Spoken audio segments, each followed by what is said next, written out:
नमस्कार। आज अभिनंदन से उस संबोधन के साथ इस वीडियो की शुरुआत नहीं होगी। मैं हूं आप सबका अपना रुपेन आर शाह।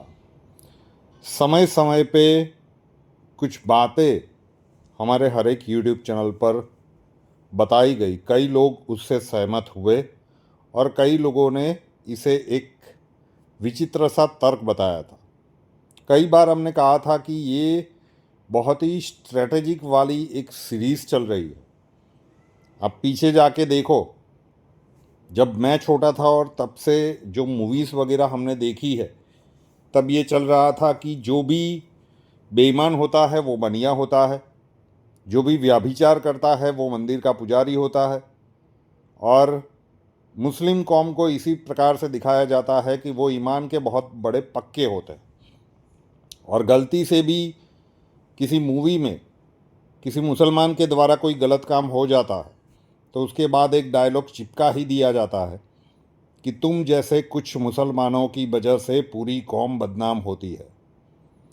लेकिन सवाल ये है कि ये कुछ कितने हैं, क्योंकि पूरी दुनिया में जहाँ पे भी आपको, लंदन से लेकर दुनिया के हर जगह पे, लंदन में भी वो सारी चीज़ें आपको याद है ना, कि बच्चियों का यौन शोषण किया गया था, पूरा ग्रुप बना हुआ था।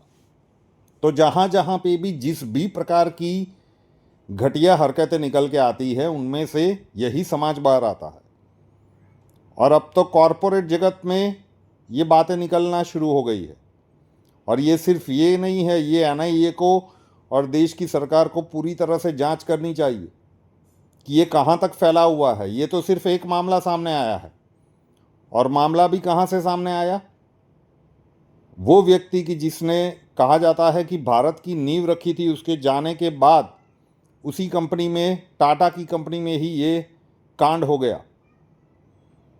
आदित्य धर अगर रियलिस्टिक मुद्दों के ऊपर एक मूवी बनाते हैं तो उनके लिए तो ये टीसीएस फाइल्स पूरी तरह से उनको इसके ऊपर स्टडी करनी चाहिए और सच्चाई एक बार बना के लोगों के सामने लानी चाहिए।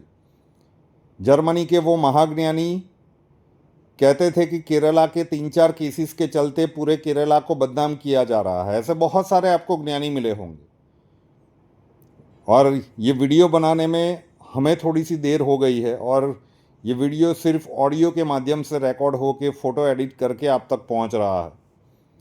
लेकिन दोस्तों, ये कहानी शुरू होती है नासिक के देवलाली पुलिस स्टेशन से, जहाँ एक प्राइवेट कंपनी की एम्प्लॉई आती है और पुलिस स्टेशन में अपनी आप बीती सुनाती है। पूरे पुलिस स्टेशन में मौजूद अफसर उसकी बातें सुनते सुनते ही सकते में आ जाते हैं। उस लड़की के परिवारजन ने बताया कि पिछले 4 सालों से, 2022 से 2026 तक, ऑफिस में उसे टॉर्चर किया जा रहा था। उसके साथ कई बार सेक्सुअल एक्सप्लॉयटेशन और छेड़छाड़ की गई। कलीग्स ने उसकी धार्मिक भावनाओं को ठेस पहुंचाई और उसे धर्म बदलने के लिए मजबूर किया। और बाकी का सारा घटनाक्रम आप लोगों के सामने बहुत सारे वीडियोस के माध्यम से आ चुका होगा, तो वही चीज़ मैं यहाँ पे रिपीट करना नहीं चाहता, क्योंकि कल से कई सारे सोशल मीडिया के माध्यम पे इसके ऊपर कई सारे वीडियोस बन चुके हैं।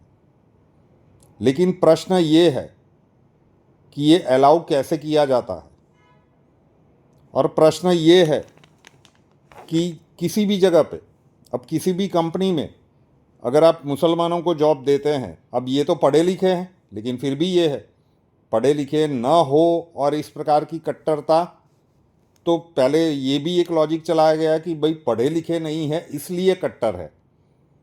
अहमदाबाद में एक आतंकवादी डॉक्टर पकड़ा गया था राइसन के साथ, पानी की टंकी में वो जहर मिलाने का, दिल्ली में जब ब्लास्ट हुआ था ना, उसके बाद जो गिरफ्तारियां हुई, अगर वो पूरे शहर की पानी की टंकी में वो मिला दिया जाता तो एक जिनोसाइड हो जाता। लेकिन फिर भी कुछ लोगों की इस प्रकार की हरकतों के कारण पूरी कौम बदनाम होती है। लेकिन ऐसे कुछ कौन है सरकार को चलाना? और मज़े की बात तो ये है, मैं जब इस टॉपिक के ऊपर थोड़ा सा सर्च कर रहा था कि जहाँ पे ये कांड हुआ उससे हार्डली 200-300 मीटर दूर ही एक पुलिस स्टेशन है, बहुत ज़्यादा दूर भी नहीं है। तो पुलिस को ये पता लगाने में अगर 2022 से ये सब कुछ चल रहा था, 2026 लग गए, 4 वर्ष लग गए। ऐसा क्यों? देवा भाव को, देवेंद्र फडणवीस जी को बहुत ही, और कई बाकी की सारी राज्यों में ऐसी समय समय पे ये खबरें निकल के आती है। हर एक माता पिता को भी अब सचेत रहना होगा। समय का वो कालखंड है कि बेटियां अगर जॉब करने के लिए जा रही हैं, बाहर जा रही है, तो उनके ऊपर शक करने की तो कोई कारण नहीं बनता, लेकिन उनके साथ संवाद रखें कि उनके साथ सब कुछ सही हो रहा है, कुछ भी ऐसी चीज़ें नहीं हो रही है। अगर पारिवारिक रूप से वो संवाद नहीं हुआ तो हो सकता है कि ये घटनाक्रम बहुत बड़ा बनता जाए। यहाँ पे भी जो एचआर थी निदा खान, स्पेशली 300 में से लगभग 40 मुस्लिम थे और हायर अथॉरिटी पे थे। उन लोगों का अलग व्हाट्सएप ग्रुप था। ऐसे ही लोगों को रिक्रूट किया जाता था कि जिनके परिवार में किसी न किसी प्रकार का टेंशन चल रहा हो, माता पिता के बीच में हो, हस्बैंड वाइफ के बीच में हो, डिवोर्सी हो, और उन्हीं को टारगेट किया जाता था। तो ऐसी बहुत सारी चीज़ें चलती है और फिर वो सारे घृणास्पद घटनाक्रम सामने आते हैं। और ये भारत देश के अंदर हो रहा है, लेकिन फिर भी ये तो यही कहेंगे कि भाई हमारा ईमान तो पक्का है। तेलंगाना के वो मुस्लिम नेता भी आप सुनिए कि भाई हमने तो खून बहाया है और आज़ादी की लड़ाई में हमारा ही, मतलब वहाँ से शुरू करेंगे किसी भी मुद्दे के ऊपर, या फिर बाकी के घटनाक्रमों में। आप कहीं पे भी घटनाक्रम देखिए, 100 घटनाक्रम उठा लीजिए, उसमें से 95 यहीं मिलेंगे, लेकिन वो लोग गिनवाएंगे बाकी के 5 को। तो ये राजनीति अपनी ओर चलती रहेगी, लेकिन हर एक माँ बाप को सतर्कता बरतनी होगी। सरकारों को भी सतर्क होना पड़ेगा, क्योंकि ये हमारे देश की लक्ष्मियों का अपमान है। तो जो मैं बार बार कहता था कि ये प्रकार की स्थितियाँ बॉलीवुड के साथ, ये धुरंधर तो अभी आई है ना। मैं जनरली कभी भी मूवीज़ के ऊपर या इस प्रकार के वीडियोस बनाता नहीं हूँ, लेकिन जब इस प्रकार की स्थितियाँ बनती है, कितनी सारी जगह पे आप लोगों ने ये लव जिहाद के केसेस पढ़े होंगे।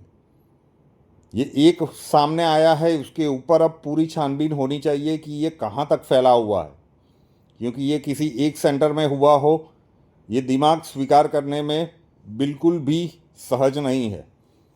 कहीं ना कहीं सिक्स सेंस कह रही है कि ये बहुत डीप रूटेड है और बहुत सारी जगह से ये पर्दाफाश हो सकता है, अगर अभी भी गंभीरता से कार्य किया जाए और बहुत सारी बच्चियों की जान बचाई जा सकती है। आशा रखते हैं कि सरकार यही करेगी।